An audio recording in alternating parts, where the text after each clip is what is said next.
In the previous section, we described how all code in a single cycle time loop finishes executing within one tick of the FPGA clock.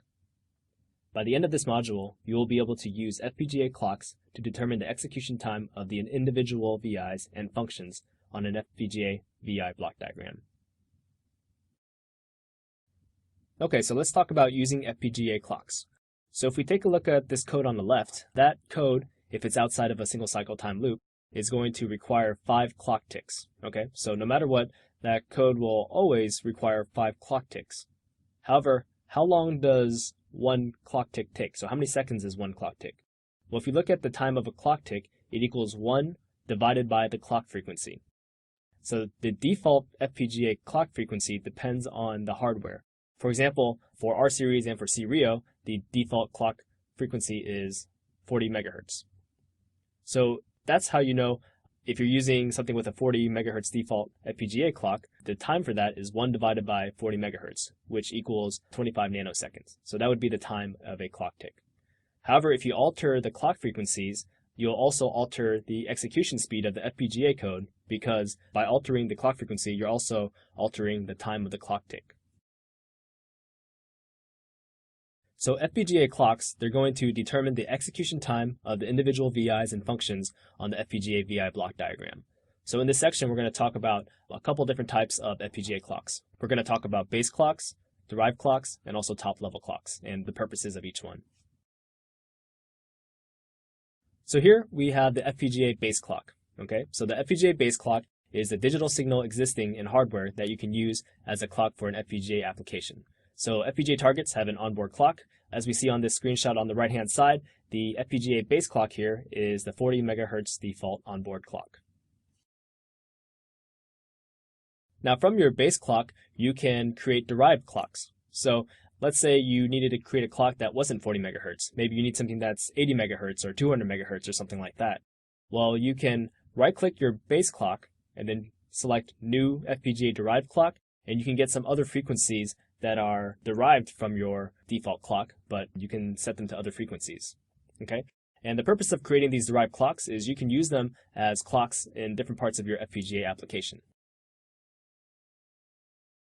So this is what the derived clock configuration window looks like. So once you create a derived clock, you'll get this window, and you'll be able to set what you want that desired derived frequency to be. So if you look at the near the top of this window, you see a item for desired derived frequency.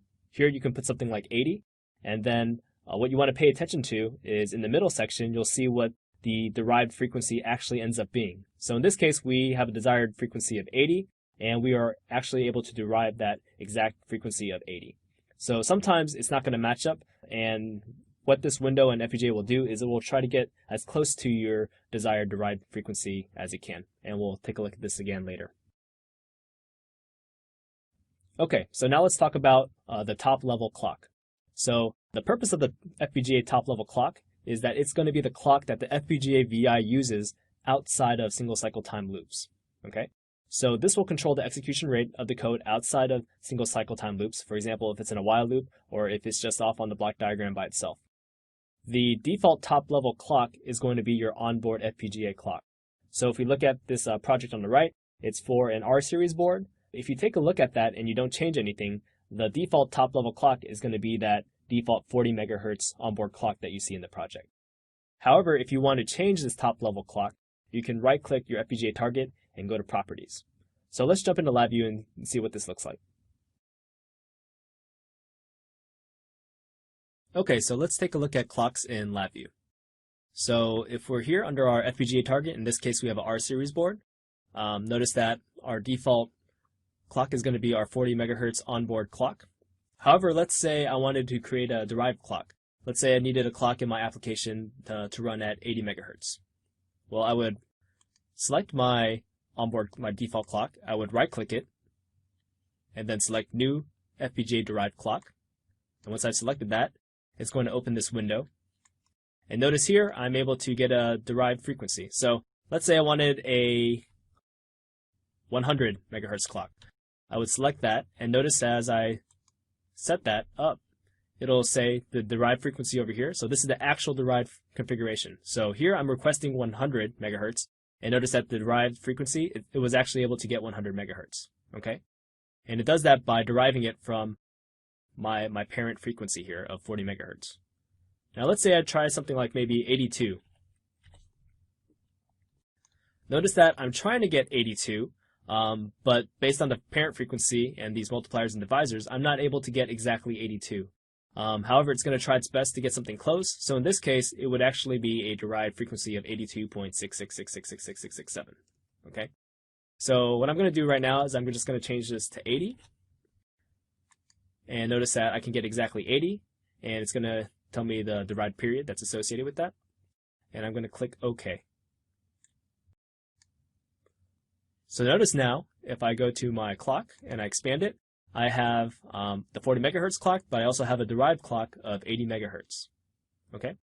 The other thing I wanted to show you is how do you select your top level clock. So remember, the top level clock is the clock that everything outside of a single cycle time loop is going to run at.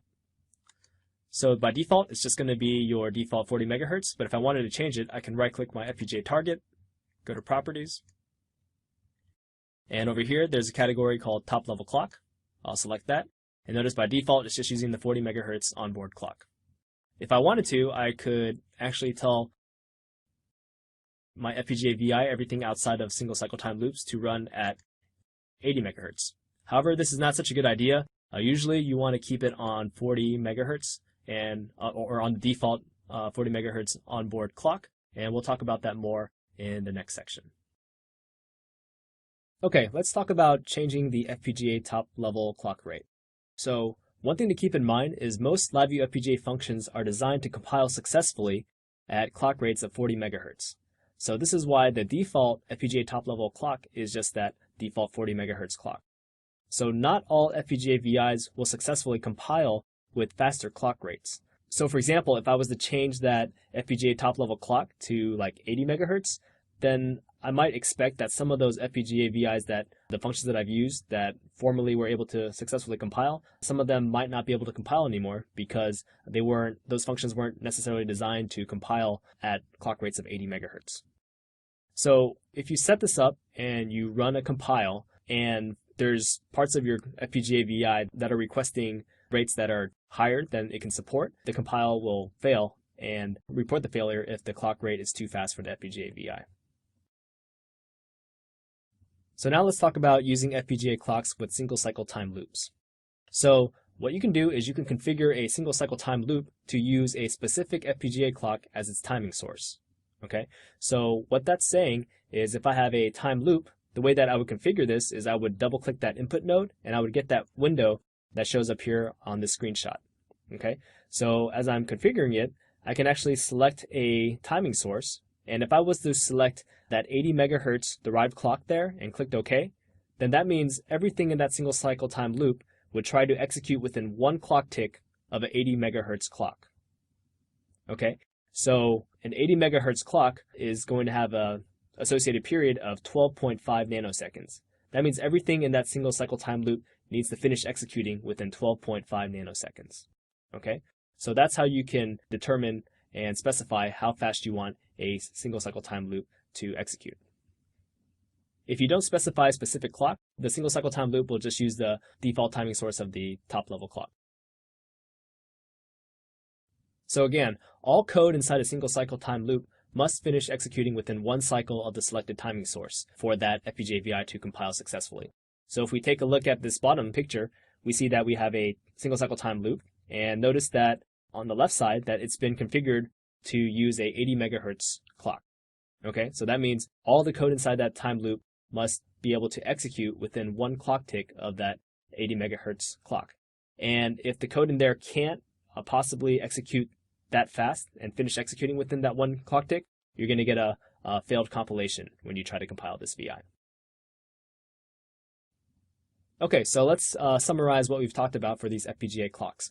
So one, we have our base clock, right? So that's going to be your digital signal existing in hardware that you can use as a clock for an FPGA application. So this is your default onboard 40 megahertz clock.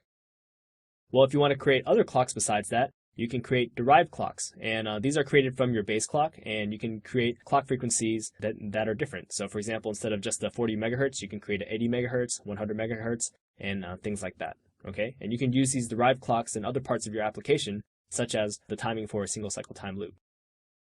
And then lastly, we have our top level clock, and this is the clock that the FPGA VI uses outside of single cycle time loops. So most of the time, you just want to leave that top level clock as that default 40 megahertz onboard clock.